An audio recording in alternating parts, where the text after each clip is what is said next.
Now, Pam? Nope. Okay, how about now? Still no. Come on! When do I get to go on the adventure you got me for the Secret Friend holiday gift exchange? That's on Thursday. It's only Tuesday, and we've got some headlines to break down. I'm Pamela Kirkland. And I'm Ryan Willard. It's Tuesday, December 19th. This is 10 Things You Need to Know. Processing.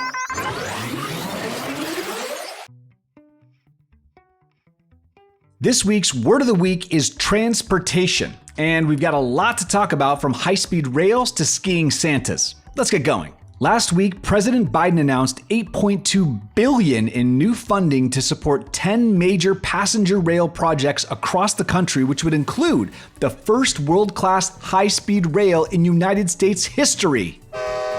Some of the projects include building a new high-speed rail system between California and Nevada, upgrading rail corridors in Virginia, North Carolina, and the District of Columbia, and more. Not only would this project ease travel for passengers across the country, but it would create tens of thousands of union jobs and open economic opportunities for communities.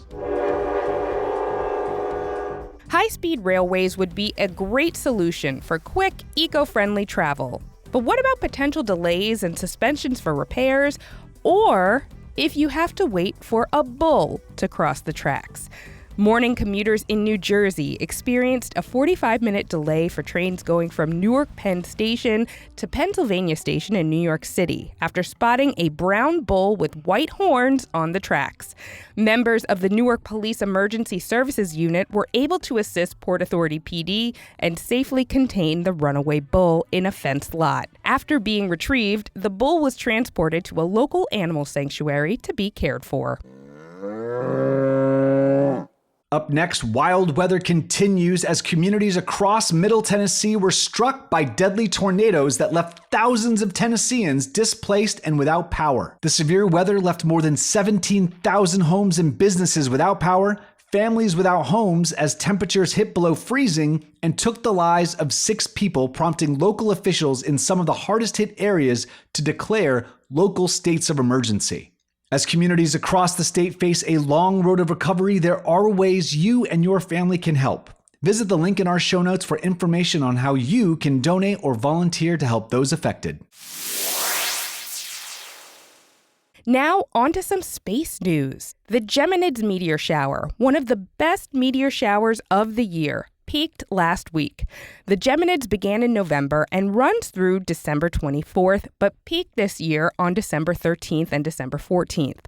At its peak, the brightly lit shower can produce approximately 120 meteors per hour and at a rate of 22 miles per second. The Geminids have been around since the mid-1800s and is a result of debris left by an asteroid, unlike most meteor showers that come from comets. Now back to Earth with a Ukraine update. President Volodymyr Zelensky visited Washington, D.C. in an effort to lock in additional military and economic aid for Ukraine's defense against Russia. Zelensky met with members of Congress on Tuesday morning and President Biden in the afternoon, on the same day that the U.S. declassified new intelligence about Russia's losses in the war so far. The Ukraine funding package remains stalled by Republicans who want the Biden administration to focus on issues happening in the United States. However, President Biden made it clear that we will support Ukraine for as long as we can. Stay tuned for more updates. Now time for a short break for the grown-ups, and then we'll be back with some huge goldfish, some news to make you hungry, and a Santa Claus sighting. Processing. We're back with some fishy news about giant goldfish taking over America's Great Lakes. Goldfish are typically known as family pets and spend most of their time in fish tanks. So, how are they popping up in lakes? Experts say it's because of human error, such as people releasing their goldfish into lakes or streams near their homes, or even flushing them down the toilet. Once out in the wild, as long as they have food, the goldfish keep growing. And it's not just that they're giant. According to a study in the Journal of Great Lakes Research, there is a goldfish population explosion that has negative impacts on aquatic ecosystems and native species.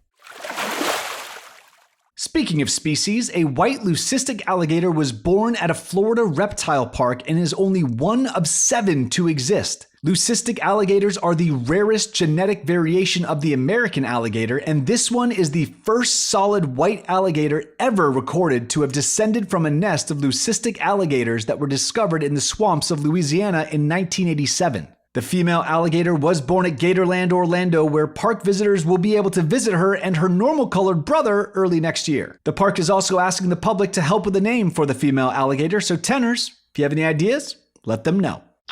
Now for an Israel-Hamas update. The United Nations General Assembly voted to demand an immediate humanitarian ceasefire in Gaza.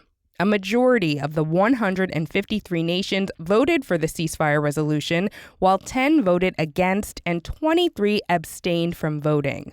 While the vote shows that many countries want to stop the fighting, the vote is non-binding, meaning the ceasefire cannot be legally put into effect.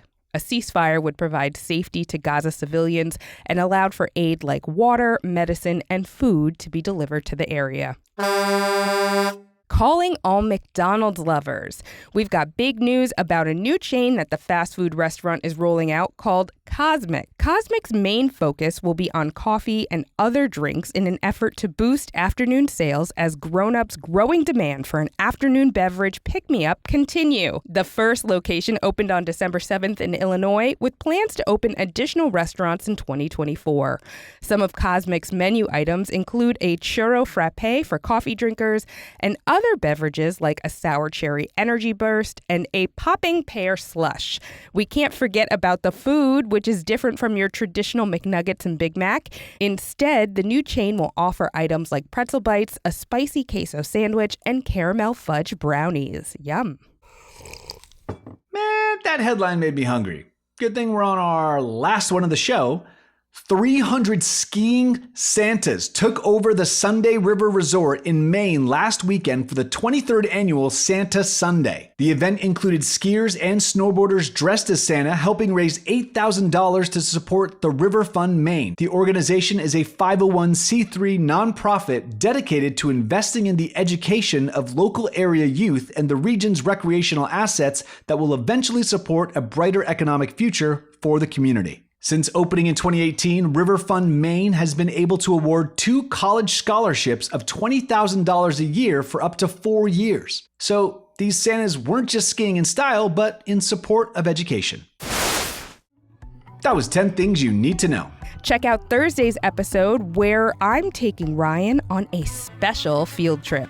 We're going to Mars, baby! Nope, Ryan, that's not quite accurate. I believe I can fly. I'm Ryan Willard. And I'm Pamela Kirkland. Thanks for listening to the 10 News. Data transfer complete.